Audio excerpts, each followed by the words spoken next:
वर्ष 2021, जब पूरा देश कोविड महामारी की दूसरी लहर की चपेट में था। हर दिन बड़ी संख्या में लोगों की जान जा रही थी।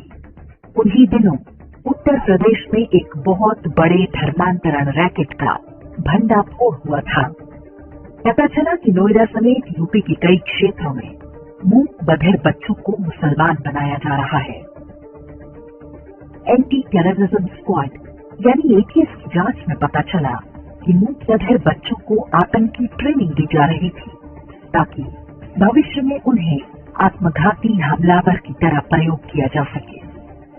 इस पूरे षड्यंत्र की कमान दिल्ली में बटला हाउस से चलने वाली संस्था इस्लामिक दावा सेंटर के हाथ में थी।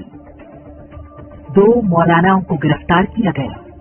पहला मोहम्मद जहांगीर आलम जो इस्लामिक दावा सेंटर का प्रमुख है, और दूसरा मौलाना उमर गौतम जो पूर्व प्रधानमंत्री बीपी सिंह का रिश्तेदार बताया गया। वो कुछ वर्ष पहले ही मुसलमान बना था। मजहबी धर्मांतरण का ये गिरोह हिंदू साधु संतों की हत्या के षड्यंत्रों में भी शामिल था। 8 राज्यों में इसके तार फैले हुए थे। आरोपों की गंभीरता को देखते हुए जांच में एनआईए का भी सहयोग लिया गया। जांच में बहुत सारे तथ्य सामने आए। विदेशों से धन की लेन देन के भी साक्ष्य मिले। 11 सितंबर 2024 को लखनऊ की एनआईए कोर्ट ने 12 आरोपियों को आजीवन कारावास और 4 आरोपियों को 10-10 साल जेल की सजा सुनाई।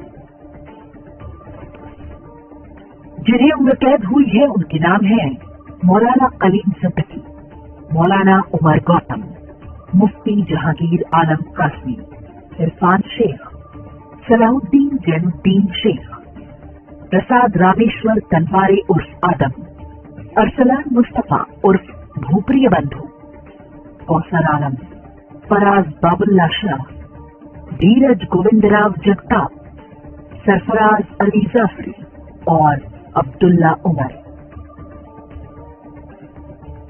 10-10 साल की जेल पाने वालों के नाम हैं मोहम्मद सलीम, राहुल भोला, मन्नू यादव और कुणाल अशोक चौधरी।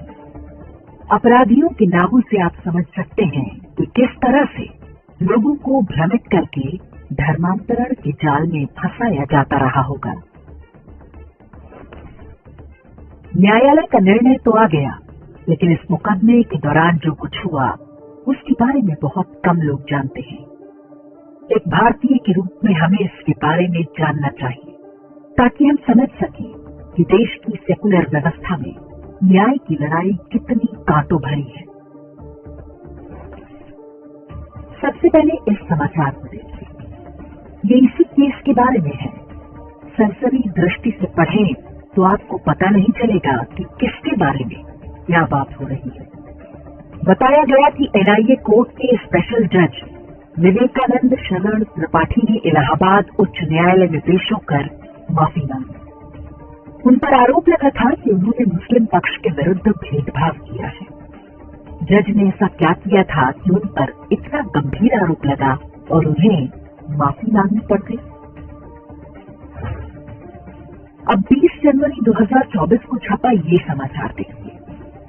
ये भी इसी धर्मांतरण केस के बारे में है।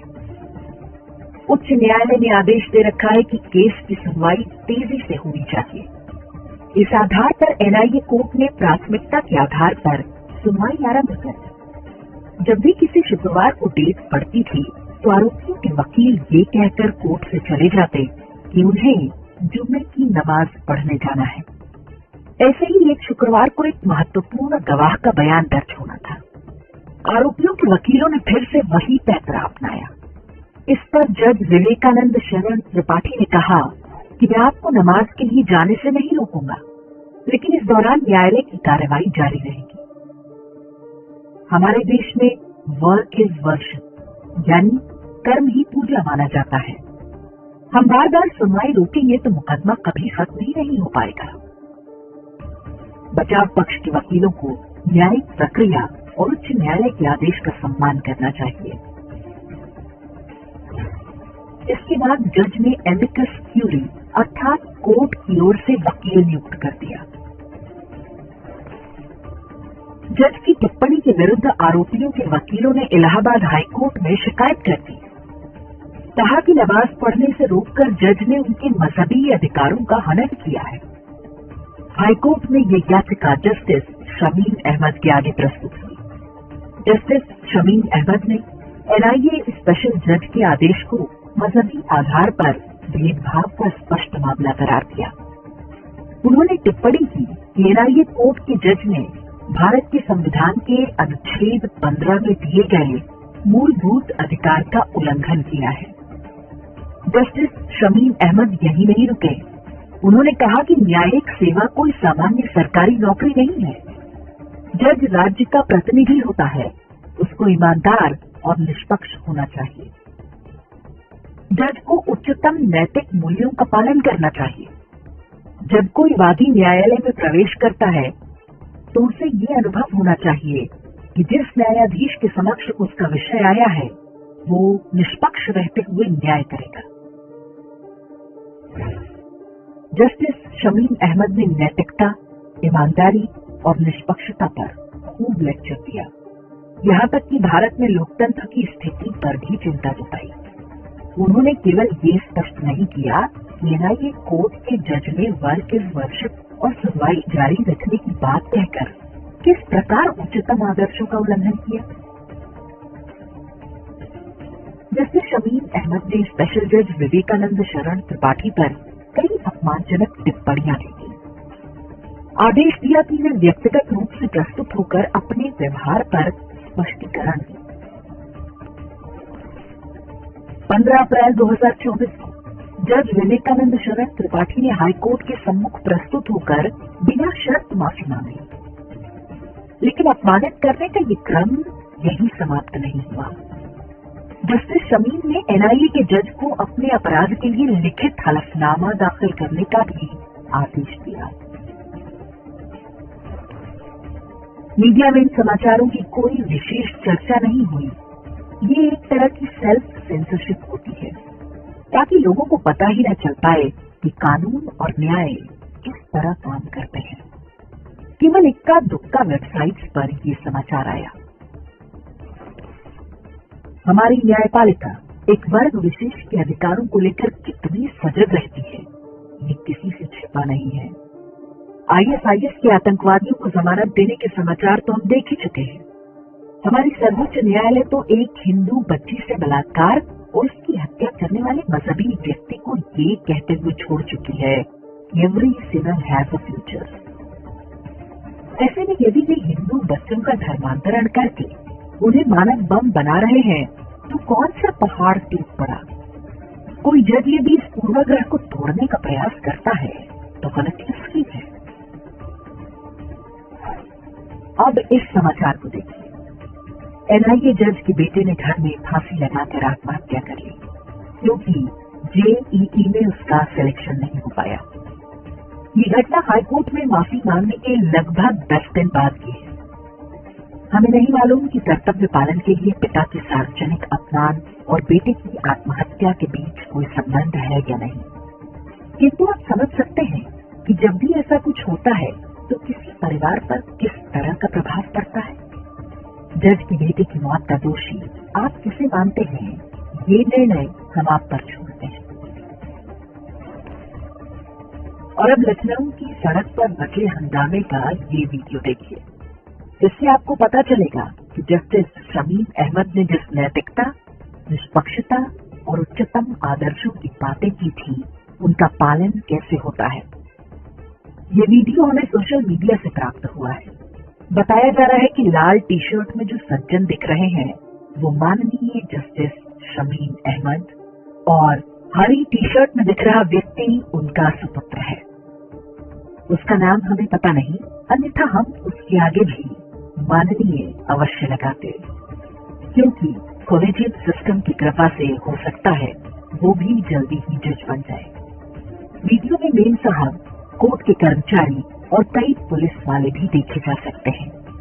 आप देख सकते हैं कि कैसे माननीय जज साहब और उनके माननीय सुपुत्र बीच सड़क पर एक गाड़ी वाले को धमका रहे हैं। वीडियो में उच्चतम आदर्शों पर आधारित माँ बहन की गालियां भी दी गई हैं। हम उन्हें आपको नहीं सुना सकते। ये भाषा संभवतः जज साहब को ही शोभा देती है। एक सामान्य व्यक्ति यदि सड़क पर गुंडागर्दी करता है तो उस पर एफआईआर होती है और वो जेल जाता है, लेकिन जज साहब के साथ ऐसा कुछ नहीं हुआ। कुछ दिन बाद समाचार आया कि जस्टिस शमीम अहमद का चेन्नई हाईकोर्ट स्थानांतरण कर दिया गया है। वो जाना तो नहीं चाहते थे, लेकिन जाना पड़ा। ट्रांसफर एक रूटीन प्रक्रिया होती है, इसे सजा नहीं माना जा सकता। जस्टिस शमीम अहमद जिन उच्चतम आदर्शों का पालन लखनऊ में कर रहे थे, आगे भी उसे जारी रखने के लिए स्वतंत्र होंगे। और जबकि मूक बधिर बच्चों को मुसलमान बनाने और उन्हें मानव बम बनाने के इस षड्यंत्र पर निर्णय आ गया है, एक सजग नागरिक के रूप में हमें आगे इस केस पर नजर रखनी होगी। उनका तंत्र बहुत मजबूत है, वो कुछ भी कर सकते हैं। महंगे वकीलों की फौज लगाकर न्याय व्यवस्था को बंधक बना सकते हैं, पीड़ितों को डरा धमका सकते हैं। देश का पूरा कांग्रेसी वामपंथी इकोसिस्टम उनके साथ है। हम न्यायपालिका का सम्मान करते हैं, लेकिन किसी भी सम्मान के साथ कुछ शर्तें भी लागू होती हैं। यदि न्यायपालिका आतंकवाद और बलात्कार के आरोपियों के प्रति उदारता दिखाएगी तो प्रश्न उठना स्वाभाविक है। साथ ही एक समाज के रूप में हमें सोचना होगा कि 1/3 भूमि देने के बाद भी हम मजहबी षड्यंत्रों से छुटकारा क्यों नहीं पा सके, और कब तक इस स्थिति को सहते रहेंगे।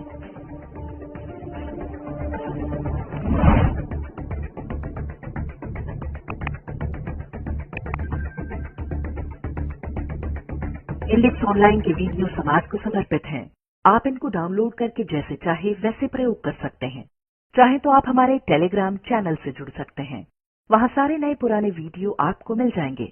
हमारे सोशल मीडिया लिंक हर वीडियो के डिस्क्रिप्शन में होते हैं। हमारा एकमात्र उद्देश्य हिंदू समाज को जागृत और एकजुट करना है। इसमें सहभागी बने। धन्यवाद।